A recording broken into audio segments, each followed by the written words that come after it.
वज़ीर-ए-आज़म का अरशद शरीफ के कत्ल के मामले की तहकीकात कराने का फैसला। वज़ीर-ए-आज़म का हाई कोर्ट के जज की सरबराही में जुडिशल कमीशन बनाने का फैसला।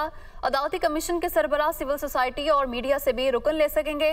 तफसीलात जानने के नुमाइंदा दुनिया न्यूज़ जावेद हुसैन हमारे साथ मौजूद हैं। जी जावेद हुसैन, बताइएगा। जी देखिए, इस हवाले से जो है वो वज़ीर-ए-आज़म शहबाज शरीफ ने सीनियर सहाफ़ी अरशद शरीफ के जहां भाग होने के मामले की तहकीकात कराने का फैसला किया है।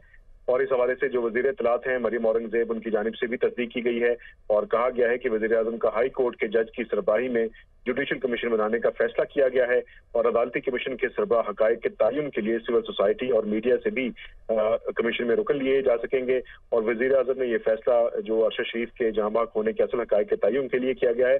और इस हवाले से गुज़िश्ता रोज से ये डिमांड सामने आ रही थी मुख्तलिफ तंजीमों की जानिब से भी कि जुडिशल कमीशन बनाया जाए, जिस पर अब वज़ीर-ए-आज़म ने अदालती कमीशन बनाने का फैसला कर लिया है। जी जावेद हुसैन, बहुत शुक्रिया आपका।